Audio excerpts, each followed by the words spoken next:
How to be rich if born poor. বন্ধুরা, যদি আপনারা গরিব ফ্যামিলিতে অথবা মিডল ক্লাস ফ্যামিলিতে জন্মগ্রহণ করে থাকেন অথবা মিডল ক্লাস ফ্যামিলিতে বিলং করে থাকেন, যাদের ভবিষ্যৎ জীবন নিয়ে কোনো রোড ম্যাপ নেই, এই ভিডিওটা তাদের জন্য। যারা বুক পড়তে ভালোবাসেন তারা রিচ ড্যাড এবং পুয়ার ড্যাড এই বইটা পড়বেন। এটাতে একটা ইম্পর্ট্যান্ট শব্দ আছে, ক্যাশ ফ্লো। যারা পুয়ার, যারা মিডল ক্লাস, যারা রিচ, তাদের ক্যাশ ফ্লো কেমন হবে? যারা গরিব তারা কোনো না কোনো কাজ করে টাকা উপার্জন করবে। গরিব লোকেরা কোনো না কোনো জায়গা থেকে ক্যাশ ব্যবস্থা করে, সেটাই জব করে হোক কিংবা ব্যবসা করে হোক বা যে কোনো কিছুভাবে। যা ইনকাম করছে তা তারা খরচা করে, আর টাকা জমানোর কোনো ব্যাপার থাকে না। গরিব মানুষ পয়সা ইনকাম করে, সেটা খরচা করে, আর সেভিংসের কোনো ব্যাপার থাকে না। মিডল ক্লাস লোকেরা গরিব লোকেদের থেকে একটু ডিফারেন্ট হয়ে থাকে। তারা ইনকাম করে, জব করে হোক অথবা যে কোনোভাবে হোক। ইনকাম করার পর তারা খরচা করে।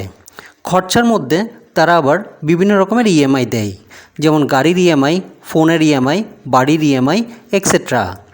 খরচা আর ইএমআই দেওয়ার পরে মিডল ক্লাস ফ্যামিলিতে তেমন সেভিংস বেঁচে থাকে না, আর সামান্য বাঁচলেও সেটা তেমন সেভিংস থাকে না। তাহলে আপনারা দেখলেন, গরিব মানুষ পয়সা ইনকাম করে, খরচ করে, সব শেষ।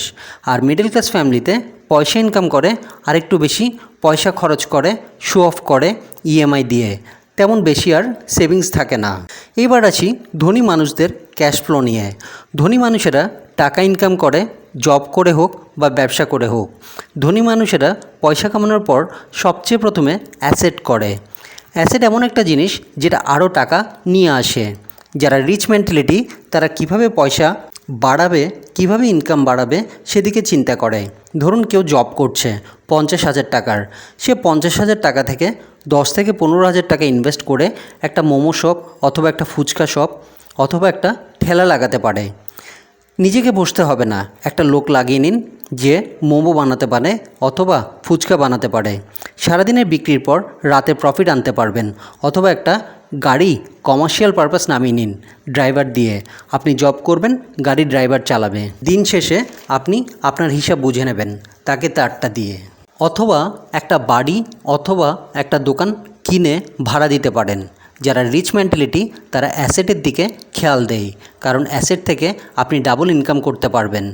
মিডল ক্লাস ফ্যামিলির চিন্তাভাবনা হবে একটা মোবাইল কেনা নিজের জন্য, আর রিচ মেন্টালিটি মানুষের চিন্তাভাবনা হবে সে মোবাইল দিয়ে রিচার্জ করে, ফান্ড ট্রান্সফার করে, ইউটিউব করে, ফেসবুক থেকে ইনকাম করা। ধনী মানুষেরা সবসময় টাকা দিয়ে টাকা বাড়ানোর চিন্তা করে, আর গরিব এবং মিডল ক্লাস ফ্যামিলির লোকেরা টাকা পেলে সেটা খরচ করার চিন্তা করে। বন্ধুরা, এই ভিডিও দেখে আপনাদের কেমন লাগলো সেটা জানাবেন। আর এই ভিডিও দেখে যদি আপনাদের একটু উপকার হয়ে থাকে তাহলে অবশ্যই লাইক আর শেয়ার করবেন, আর অবশ্যই সাবস্ক্রাইব করে পাশে থাকবেন, যাতে পরবর্তী যে কোনো ভিডিও আপলোড করলেই নোটিফিকেশান চলে যায় আপনাদের কাছে। সবাই ভালো থাকবেন, সুস্থ থাকবেন। ধন্যবাদ।